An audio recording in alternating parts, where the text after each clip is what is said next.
ദാ. ആരോടാ ചാറ്റ് ചെയ്യുന്നേ? ചാറ്റോ? ഞാൻ വിശാലിന്റെ ബ്ലോഗിലെ കമന്റ്സ് വായിക്കുകയായിരുന്നു. മക്കളെ ആവശ്യമില്ലാത്ത എല്ലാത്തിനും പ്രോത്സാഹിപ്പിച്ച് ആരും ഒന്നും പറഞ്ഞ അനുസരിക്കാത്ത അവസ്ഥയായി.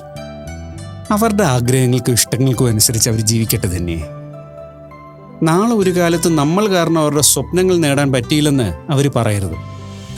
പിള്ളേർക്ക് മാത്രമല്ല സ്വപ്നങ്ങൾ. എന്റെ മക്കൾ എന്താവണമെന്ന് എനിക്ക് സ്വപ്നങ്ങളുണ്ട്. തന്നെ നീ നിന്നെക്കുറിച്ച് സ്വപ്നങ്ങളും ആഗ്രഹങ്ങളും ഒക്കെ ഉണ്ടാക്കിയാൽ അതിൽ ന്യായമുണ്ട്. അല്ലാതെ നിന്റെ സ്വപ്നങ്ങൾക്കനുസരിച്ച് അവർ ജീവിക്കണമെന്ന് പറയുന്നതിൽ ഒരു ന്യായവും ഇല്ല. എടേ, അവരുടെ ഇഷ്ടങ്ങൾ നേടാൻ നമ്മൾ അവരെ സഹായിക്കുകയാണ് വേണ്ടത്. അവർക്കുണ്ടാകുന്നത് വേണ്ടാത്ത ആഗ്രഹങ്ങളാണെങ്കിൽ അതെല്ലാം നിങ്ങൾ സപ്പോർട്ട് ചെയ്യോ? അത്രയ്ക്ക് വിവരമില്ലാത്ത രീതിയിലല്ലല്ലോ നമ്മൾ മക്കളെ വളർത്തിയിരിക്കുന്നത്. മനോജേട്ടന് എല്ലാത്തിനും ഓരോ ന്യായീകരണങ്ങളുണ്ട്. പറയുമ്പോ വലിയ വലിയ കാര്യങ്ങളാണ് പറയുന്നത്, പക്ഷെ പ്രവൃത്തിയിൽ അതൊന്നും ഇല്ല. അല്ല, അതിപ്പോ എന്താ അങ്ങനെ ഒരു തോന്നൽ എന്നെ പറ്റി? അതെ, ഒരു ഭാര്യ ഭർത്താവ് ആവുമ്പോ അവർക്കിടയിലെ രഹസ്യങ്ങൾ പാടില്ല എന്നാണ്.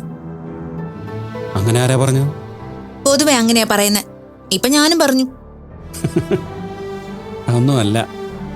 ഭാര്യയും ഭർത്താവും ആണെങ്കിലും അവർക്കിടയിൽ പല രഹസ്യങ്ങളും ഉണ്ടാവും. തൊഴിൽപരമായ രഹസ്യങ്ങളുണ്ടാവും, സുഹൃത്തുക്കളുടെ രഹസ്യങ്ങളുണ്ടാവും. അങ്ങനെയൊന്നും പാടില്ല. പരസ്പര സ്നേഹവും വിശ്വാസവും ഉണ്ടെങ്കിൽ അവിടെ രഹസ്യങ്ങൾ ഉണ്ടാവേണ്ട കാര്യം എന്താണ്? അതെങ്ങനെയാ? എന്നോട് മനോജേട്ടന് സ്നേഹം ഇല്ലല്ലോ.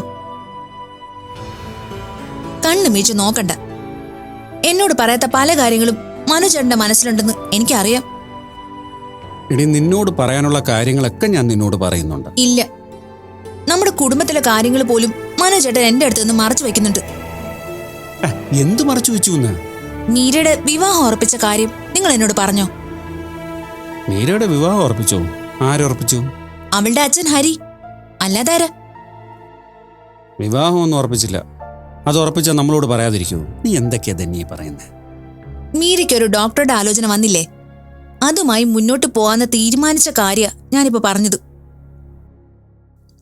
അതും അമ്മ പറഞ്ഞ ഞാൻ അറിഞ്ഞത്. ഇതൊക്കെ അമ്മ പറഞ്ഞാണോ അതോ മനോജേട്ടൻ പറഞ്ഞാണോ ഞാൻ അറിയേണ്ടത്? എന്താ മറുപടി പറയാതിരിക്കുന്നേ? ഞാനിത് നിന്നോട് പറഞ്ഞിരുന്നെങ്കിൽ വിദ്യയുടെ കല്യാണം ഉടനെ നടത്തണമെന്ന് പറഞ്ഞ് നീ വഴക്കു തുടങ്ങി. ശരിയല്ലേ? ഇതാണ് മനോജേട്ടന്റെ കുഴപ്പം. ഞാനൊരു കാര്യം പറഞ്ഞ അത് വഴക്ക. നമ്മുടെ മോൾക്കും കല്യാണ പ്രായമായെന്ന് മനസ്സിലാക്കാത്തത് എന്താ?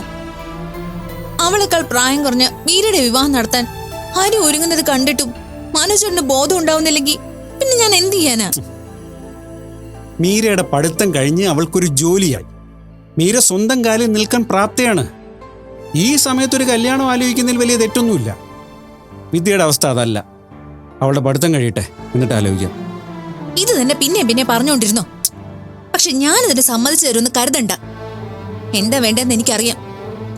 എന്റെ മക്കളുടെ കാര്യത്തിൽ ഒരമ്മ എന്ന നിലയിൽ എനിക്ക് ഉത്തരവാദിത്വമുണ്ട്.